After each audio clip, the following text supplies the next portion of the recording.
আসসালামু আলাইকুম রহমতুল্লাহ। সম্মানিত দর্শক শ্রোতা, আল্লাহ তাআলা সকলের উপর খাস রহমত নাজিল করুন। এই প্রত্যাশায় আমরা গুরুত্বপূর্ণ একটা ঈদুল আজহা এবং ঈদুল ফিতর উপলক্ষে ভুল অর্থাৎ গুরুত্বপূর্ণ একটি কথা, যদিও আমাদের সমাজ জীবনে প্রচলিত, কিন্তু কথাটি আসলে ভুল।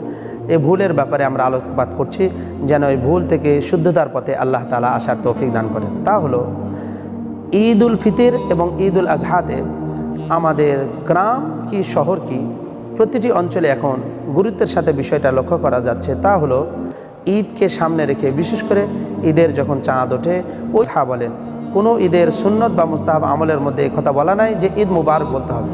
তাহলে বন্ধুরা, আমাদের সমাজে প্রচলিত এই কথাটি, এটা একটি শরীয়তের মধ্যে নতুন সংযোজন, যা বেদাত বলেই পরিগণিত হয়।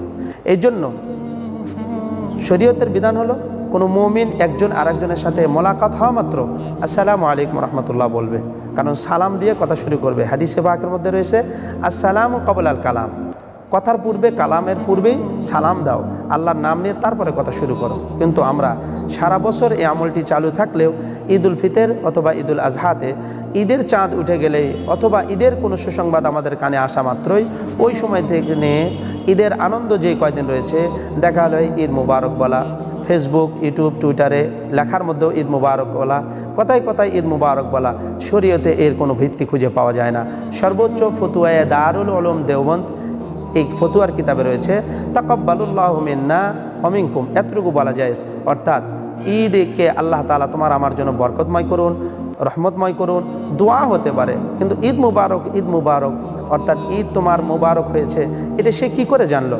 আর সাধারণত এই প্রচলিত কথাটি আমাদের সমাজে ওই শ্রেণীর মানুষেরাই বেশি বলে যাদের সাথে ধর্মীয় কাজ পালনের খুব কমই সংশ্লিষ্টতা দেখা যায়। এই জন্য সম্মানিত হাজিরিন, কাউকে ছোট করবা আমাদের উদ্দেশ্য নয়।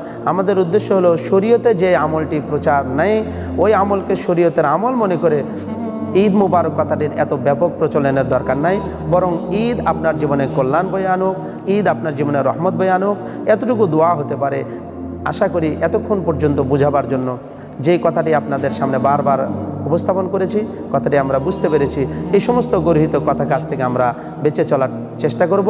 আল্লাহ তাআলা আমাদের সবাইকে পরিশুদ্ধ জীবন দান করুন। আসসালামু আলাইকুম ওয়া রাহমাতুল্লাহ।